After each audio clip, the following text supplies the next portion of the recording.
First time nga lang namin ni Madam mag-camping. Nakapag-swimming nga kami dito at nakapagluto. At binagyo na nga rin kami dito guys. Kaya tara! Simula nga mag-bare months guys, medyo madami kaming ganap ni Madam. Parang ang artista ang aming ganap, char. Kaya tinanong ko nga si Madam kung saan niya gustong mag-celebrate ng kanyang birthday. Sabi niya nga lang sa akin, gusto niya daw ng tahimik, makakapag-relax nga siya. At higit sa lahat nga, may sasama niya yung mga bata. Meron nga kaming kasamang 2 batang aso dito guys. Baby dog daw namin yan. Papunta pa nga lang kami, enjoy na dito si Casper. Syempre, tinali namin yan kasi minsan tumatalon yan. Aga pa nga lang, bumiyahin na nga kami papunta dito sa Tanay. Dito nga kasi napili ni Madam na mag-camping. First time nga lang namin mag-camping dito ni Madam. Dito nga kami pumunta sa Viewscape Nature Park. Pagkapasok pa nga lang namin dito is grabe, sobrang aliwalas na. Nauna pa nga kami sa check-in time dito guys. Hindi naman totally camping ito guys kasi meron kami in-stayan na room. Na medyo maaga pa ay nagkape muna nga kami dito. Sabi nga ni Madam dito ay medyo nagugutom daw siya kaya nilabas ko na yung baon namin. Kagabi pa nga lang ipin-repair ko na nga itong adobo. Tinamad na nga akong kunin yung paper plate dito guys kaya dito ko na lang siya sinandukan sa baso. Okay lang naman daw kaya ayan kumain na siya. After nga namin kumain ng konti dito guys nag-check-in na nga kami. Bago pa nga kami maka-check-in ito na itsura ko. Pawis na nga ako guys kasi binuhat ko yung mga gamit namin. Akala ko nga camping ito pero parang naging kargador ako guys. Char. Pagkakuha ko nga na lahat ng gamit namin dito guys, ito tumambay muna kami sa harap. Ini-enjoy nga namin yung katahimigan dito at syempre napakagandang view. Flex ko nga lang dito yung aming cooler guys. Ayun yung laman niya. Nagdala nga kami ng konting drinks dito at syempre yellow. Ayan nga yung cake ni Madam guys. Pinalamig ko muna. Maya nga lang sabi ko sa kanya mamaya i-video mo ko. Hindi niya nga alam dito na nag-order ako dahil nilagay ko nga ito sa likod ng sasakyan. Ako nga naman nag-ayos ng mga gamit namin bago nga umalis at pagdating doon ako ang nagbuhat. Kaya ayan, sobrang nagandahan nga si Madam dito sa kanyang flower. Dahil nga medyo uminit na, ito nagpahinga na nga muna kami dito. Sakto nga lang tong room sa aming 4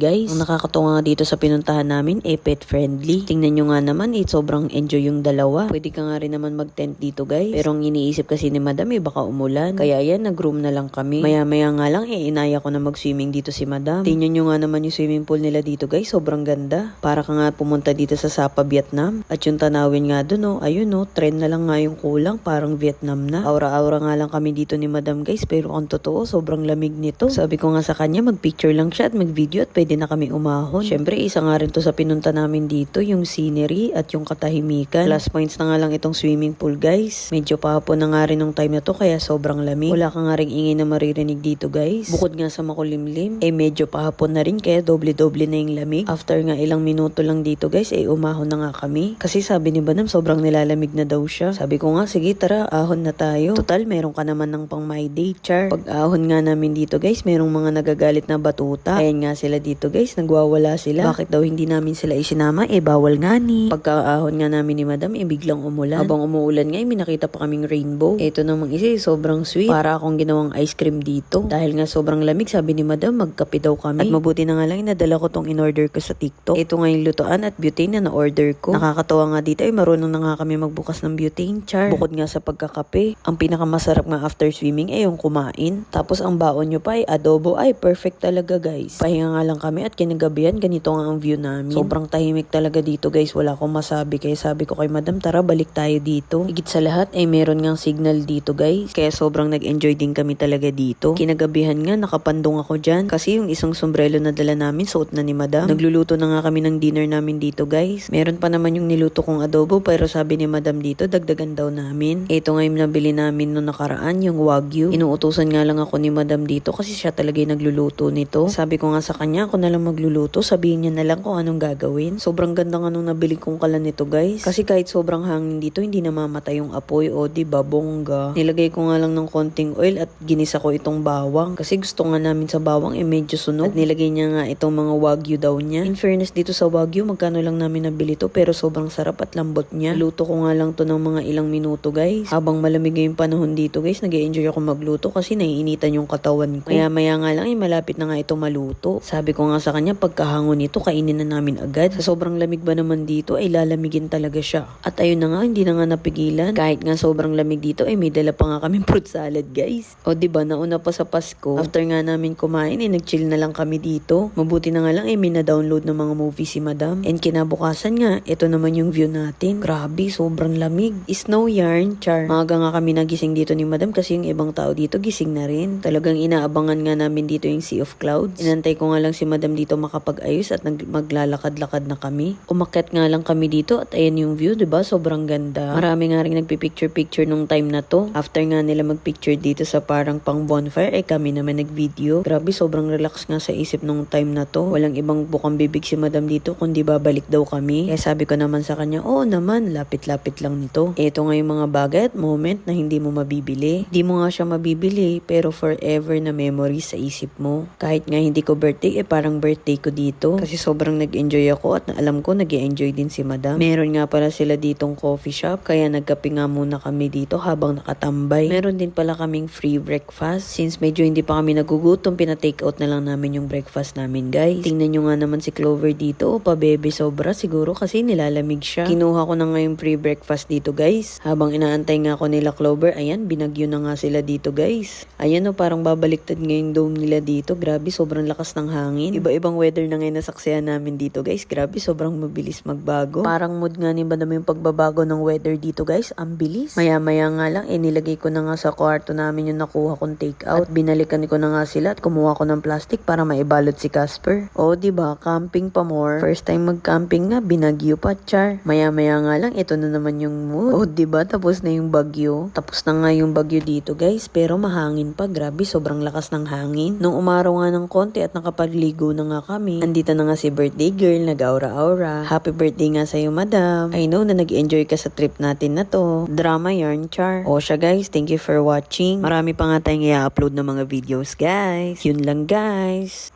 Follow for more. Jumps Red out. Bye!